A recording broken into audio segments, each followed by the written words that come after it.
여러분 오늘 말씀 나눌 수 있어서 너무 좋습니다. 우리 교회라는 주제를 가지고 같이 계속해서 올 한 해 함께 살펴보며 또 하나님의 마음을 알게 됩니다. 우리 구약을 통해서 광야 교회를 어떻게 이루어 가시는지, 또 신약을 통해서 우리 초대교회 때 하나님께서 어떻게 인도하셨는지에 대해서 나누고 있습니다. 오늘도 하나님께서 여러분들 가운데 교회로서의 복을 주시기를 소망하고, 또 하나님께서 우리 가운데 교회 공동체로서의 복을 주시기를 소망합니다. 여러분, 사람이 언제 별로라고 느껴집니까? 이렇게 진짜 사람 별거 아니다, 보잘것없다, 진짜 사람이라는 게 진짜 인간이 이제 인간이다, 이런 생각이 들 때가 좀 있었을까요? 보통 남편 보면 좀 그렇죠. 네. 남편 보면 이거 인간이 별로네, 이런 생각도 좀 많이 하게 될 때가 있을 겁니다.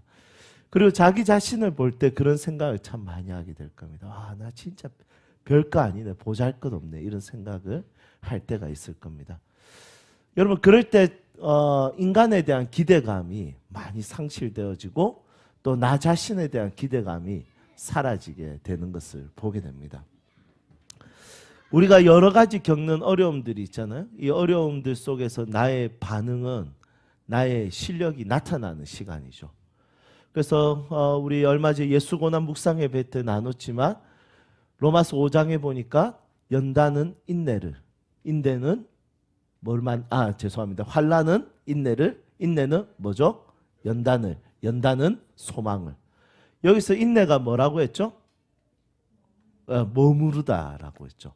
그래서 환난이 왔을 때 머무르면 어떤 인격이 하나 생기는 거예요. 연단이 되는 거예요. 머무름으로 인해서 나오는 인격이 있는 거예요. 그런데 우리의 실력이 딱 전문용어로 뽀록이 날 때가 언제입니까? 머무르지 못하는 내 모습들이 있는 거죠. 여러분, 제가 8년 동안 교회를 개척하고 있으면서 제일 힘든 게 뭘까요? 머무르는 거. 빨리 사퇴하고 싶다, 이 소망 속에 사는. 여러분들도 교회 섬기다 보면 그렇지 않습니까? 나 이놈의 교회 내가 집어치우고 이 세상에 교회가 없나? 나한테 맞춰줄 수 있는, 나에게 괜찮은 교회가 없나 싶을 때 머무르지 못하는 경우가 대부분입니다. 그래서 한 번 옮긴 사람은 두 번 옮기게 되고, 두 번 옮긴 사람은 세 번 옮기게 되고, 세 번 옮기면 100번도 옮기게 됩니다. 왜냐하면 머무름이라는 것을 통해서 하나님은 인격을 만들어 가시기 때문이죠. 머무르지 못하는 나의 이 버티지 못하는 실력, 금방이라도 이 씨앗을 금방이라도 옮길 것 같이 살아가는 영적인 영성, 나의 인성, 이런 것들이 그냥 교회 공동체에서 다 드러나는 것입니다. 그 가정 안에서도 이게 다 드러나죠. 가정에서 머무는 거 쉽지 않을 때 있습니다. 이놈의 집구석 이럴 때가 참 많이 있습니다. 하지만 어쩔 수가 없죠. 가정은 이놈의 집구석해도 머물러야 되는 거죠. 인간이라는 게 살아가다 보면 전부 다 인성과 영성과 가지고 있는 모든 것들이 전부 다 들키게 되어 있습니다. 드러나게 되어 있습니다. 믿음의 선배들은 항상 그 자리에, 그곳에, 그 상황에 항상 있었습니다. 제가 한번 이야기했지만, 제가 부산제일교회에 있을 때 중보기도 팁, 이 어르신들은 비가 오나 눈이 오나 목요일 오전 11시가 되면 항상 그 자리에 계세요. 진짜 지팡이 들고 오세요. 진짜 눈이 와도 미끄러지면서 오세요. 그 공휴일하고 겹치잖아요. 제가 쉬었을까요? 그분들이 쉬었을까요? 저는 첫 번째 공휴일이 목요일날 겹친 적이 있었습니다. 제가 중보기도 담당이었는데. 그래서 제가 너무 가기 싫은 거예요.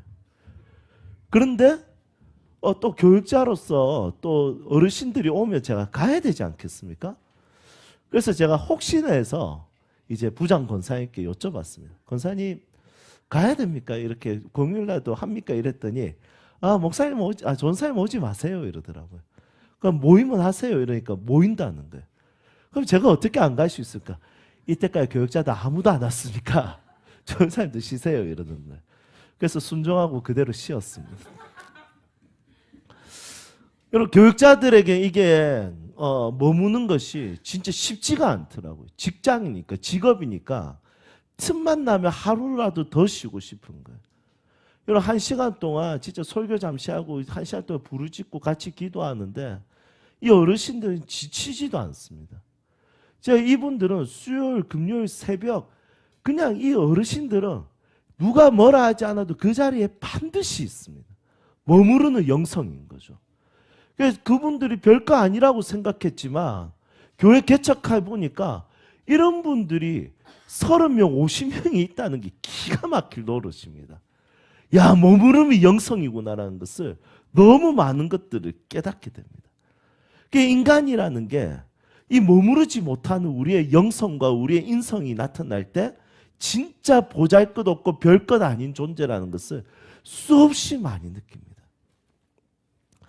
여러분 모세에게는 고민이 있습니다. 인간이라는 것이 참 별거 아니죠. 정말 이 240만 명의 이 이스라엘 백성들을 구출했지만 이 모세조차도 정말 별거 아닙니다. 첫 시작은 고민으로 가득합니다.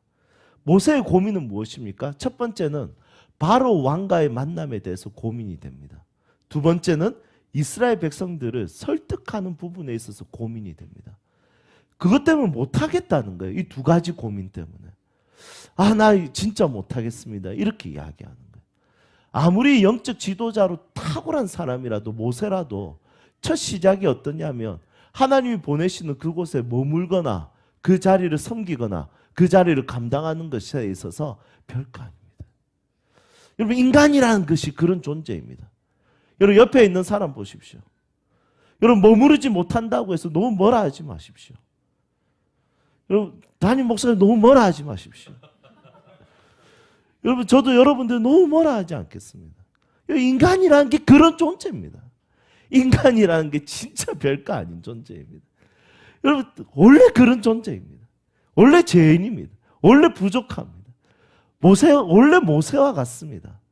대단한 영적 지도자도 이렇게 시작한 것을 보면 진짜 인간에 대해서 기대할 것이 별로 없습니다. 여러분 모세도 별거 아닌 것처럼 정말 이 모세의 고민 속에 보면 두 가지 종류로 해석할 수 있습니다. 바로 왕은 어떤 사람입니까? 강자 이렇게 해석할 수 있습니다. 그렇다면 이 이스라엘 백성들을 어떻게 볼 수 있습니까? 약자 이렇게 볼 수 있습니다. 이 모세가 이제 고민 속에서 만나야 되는 이 두 사람은 이 두 영역은 강자와 약자였습니다. 하나님께서 모세를 통해서 하나님의 그림을 그들에게 보여주고 싶어 했습니다. 그런데 강자는 강자 나름대로 그 그림을 받아들이지 않고요. 약자는 약자 나름대로 그 그림을 거부합니다. 그러니까 모세가 고민이 되는 거죠. 여러분 모세도 진짜 별거 아니고 모세도 진짜 하나님의 그림을 완성시키기에는 정말 보잘것없었지만 정말 강자, 힘을 가진 자, 이 강자에게도 정말 쿨하지 못합니다. 나 이스라엘 백성들 보내지 않을 거야. 내가 왕이야. 나에게 그림이 있어. 하나님의 그림 그런 거 다 필요 없어. 내가 강자인데 나 말고 누가 하겠어? 이렇게 이야기하는 거예요. 이스라엘 백성들은 이스라엘 백성 나름대로 너무 약한 거예요. 하나님 그림 보여주니까 우리가 어떻게? 우리는 노예인데 우리가 할 수 있겠다고 생각해? 아, 모세 말도 안 돼. 우리가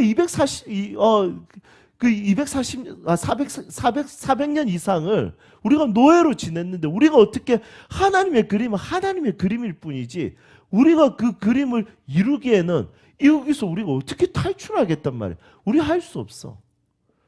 모세가 소개하려는 그림을 강자들도 받아들이지 않을 것 같고 약자들도 받아들이지 않을 것 같은 거예요. 여러분 인간이라는 것이 이런 존재입니다. 바로왕은 너무 강해서 설득이 어렵고요. 이스라엘 백성들은 너무 약해서 설득이 어려운 거죠. 우리의 모습하고 똑같지 않습니까? 어떤 사람은 너무 강하니까 하나님의 그림이 거부당합니다. 자기 생각이 뚜렷합니다. 자기의 그림이 뚜렷합니다. 그러니까 하나님께서 아무리 좋은 그림을 보여주고 멋있는 그림을 보여줘도 그거 별거 아니라는 거예요. 지금 내 그림이 중요한 거예요. 내 생각이 중요한 거예요. 내가 가지고 있는 기준이 중요한 거예요. 그것 빼고는 모든 그림은 그게 설령 하나님의 그림이라 할지라도 그 별거 아닌 거예요. 여러분, 저는 제 주변에 지금 그림이 강한 사람들을 너무 많이 만나고 있어요. 그 중에 한 사람이 이한결이에요. 이 자식은 그림이 너무 강한 거예요. 너무 그림이 강하니까 하나님의 그림이고 아빠의 그림이고 엄마의 그림이고 다 필요 없는 거예요. 그래서 자기가 가지고 있는 그 그림을 이루고 싶은 거예요. 그 그림을 이루기 위해서 너무 열심히 합니다. 어제도 막 마트 가가지고 자기 만들 빵을 재료를 그냥 다 사와가지고 집에 엉망진창으로 그런 모습도 너무 좋습니다. 그런데 아빠가 보여주는 그림, 엄마가 보여주는 그림 아무 관심이 없습니다. 하나님이 보여주는 그림 아무 관심이 없습니다. 여러분, 저는 이 강자들의 가지고 있는 이 그림, 이 가지고 있는 기준, 이것이 나타날 때 정말 하나님의 그림이 찬밥 취급을 당하는 것을 너무 많이 보게 됩니다. 여러분, 여기에 우리는 믿음이 강한 자들도 있고 믿음이 약한 자들도 있습니다. 여러분, 믿음이 강한 자가 진짜 믿음이 강할까요? 믿음이 강한 것은 하나님의 그림을 잘 받아들이고 자기의 그림을 내려놓는 사람들이 정말 믿음이 강한 사람인데, 여러분, 자기는 믿음이 강한 것처럼 말하지만 하나님의 그림을 하나도 받아들이지 않습니다. 자기의 기준과 자기의 그림이 제일 중요합니다. 모세는 이 바로 왕 앞에서 이 강한 그림을 가지고, 자기만의 그림을 가지고 있는 현대 과학과 그리고 문화와 그리고 가지고 있는 신적 권위에 대해서 자기가 뚜렷하게 내가 전부야라고 말하는, 내가 신이라고 말하는 이 바로 왕 앞에 서는 것이 진짜 큰 고민이었습니다. 그런데 우리가 집중해야 될 것은 9절 말씀인 것 같습니다. 약자는 왜 그림을 대체 못 받아들이는가? 자, 9절 우리 같이 읽어보겠습니다. 함께 읽겠습니다.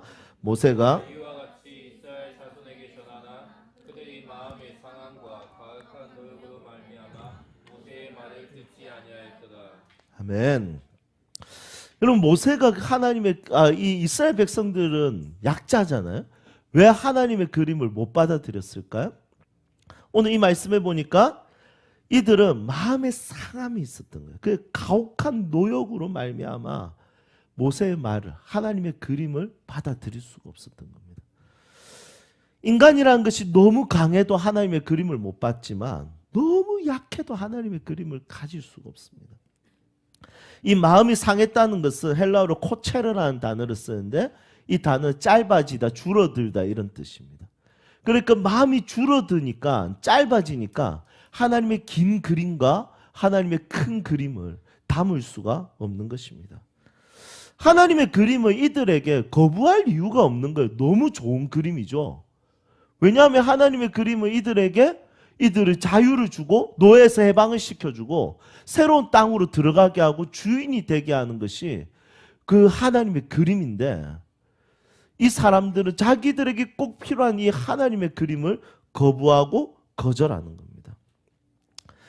아무리 자기들에게 좋은 비전과 꿈이라 할지라도 오랜 고생과 깊은 마음의 상처를 가진 자들은 마음이 좁아져 있기 때문에, 짧아져 있기 때문에 그런 것들에 대한 기대가 전혀 생기지 않습니다. 야, 하나님이 너희들에게 자유를 주실 거야, 생명을 주실 거야. 하지만 그들에게 이 비전보다 더 큰 것은 없지만 이들에게는 이미 마음의 상처와 아픔으로 해서 하나님의 그림을 그냥 거부하고 거절하고 버리게 되는 것입니다. 여러분, 이것보다 좋은 그림이 어디 있겠습니까? 이들에게. 이것보다 좋은 꿈과 비전이 어디 있겠습니까? 하나님께서 정말 폭력군으로, 억압군으로 오셔가지고, 야, 바로 왕에게 이제 당하는 폭력 말고 이제 너희들 나의 지배를 받고 너희 끝내자. 그냥 인생 종치자. 망하게 하기 위해서 하나님의 그림을, 망하는 그림을 보여준 것이 아니라 구해주고 땅을 주고 그리고 자유를 주기 위한 그 하나님의 그림을 받아들이지 않는 이 약자들의 모습들을 보면 참 여러 가지 생각을 하게 됩니다. 이스라엘 백성들에게 담겨지지 않습니다. 약함, 상처, 절망, 아픔, 오랜 억압에 있었던 사람들은 자기 자신에게 꼭 필요한 것이라고 할지라도 그 그림을 거절합니다. 사람이라는 존재는 어려움이 오랜 기간 동안 있잖아요. 그러면 둘 중에 하나입니다. 한 종류는 상처가 되든지 한 종류는 사명이 되는 것이죠. 어떤 사람은 그 상처 속에서 모든 좋은 그림에 대한 기대를 다 상실해버립니다. 하나님이 보여주시는 놀라운 사명, 비전, 하나님의 꿈, 하나님의 위로, 하나님의 자유함, 하나님 안에서 누릴 수 있는 모든 영적 특권과 권위와 모든 것을 이제 내 인생은 끝난 것처럼 그것이 아무리 좋다 할지라도 그것에 대해서 체감하지 못하고 믿어지지 못하고 그것을 받아들일 수 있는 마음의 그림을 전혀 가지지 못한다는 것이죠.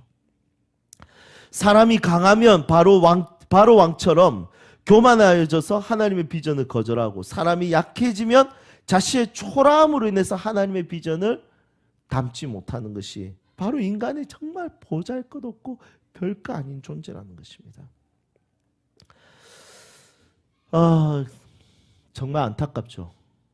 우리 하나님의 계획이 환영받지 못하는 이런 인간의 연약함과 부족함, 초라함. 이런 인간을 향해서 하나님께서 반복적으로 오늘 말씀을 보니까 하시는 메시지가 있습니다. 자, 2절 볼까요? 2절에 보니까 나는 여호와니라. 자, 6절 봅시다. 6절에 보니까 나는 여호와라. 7절에 한번 볼까요? 너희의 하나님 여호와인 줄 너희가 알지라. 8절에 한번 봅시다. 나는 여호와라.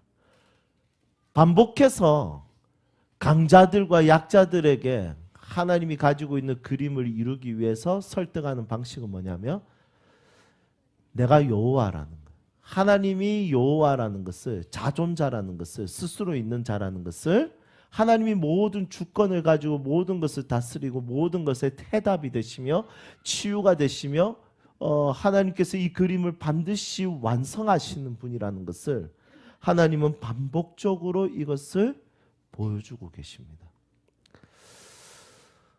결국에는 바로 왕을 통해서도 하나님의 계획은 이루어지지 않고 이스라엘 백성을 통해서도 하나님의 계획이 이루어지지 않습니다.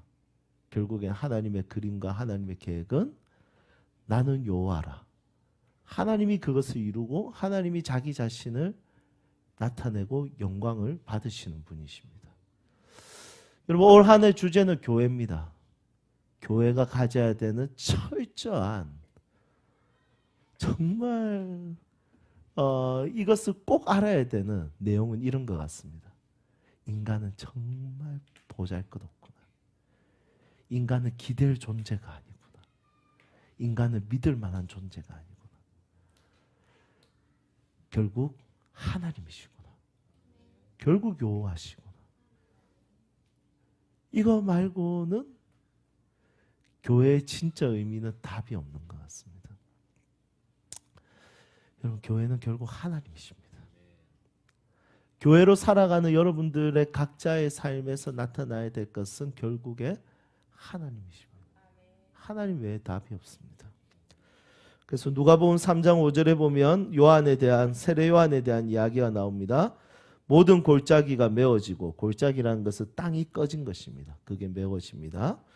그리고 모든 산과 작은 산이 낮아지고 굽은 것은 곧아지고 험한 길이 평탄해질 것이요. 결국에는 하나님의 영광이 이렇게 나타나는 거죠. 바로 왕은 낮아지고 이스라엘 백성들은 채워져서 높아주신다. 하나님 앞에서 모든 것들은 낮아지고 모든 것들은 메워집니다. 결국 하나님께서는 모든 것들 행하시고 그 모든 것들 가운데 하나님이 드러나시도록 그분은 일하십니다. 강한 바로 왕은 꺾이고 약한 이스라엘 백성들의 마음은 채워집니다.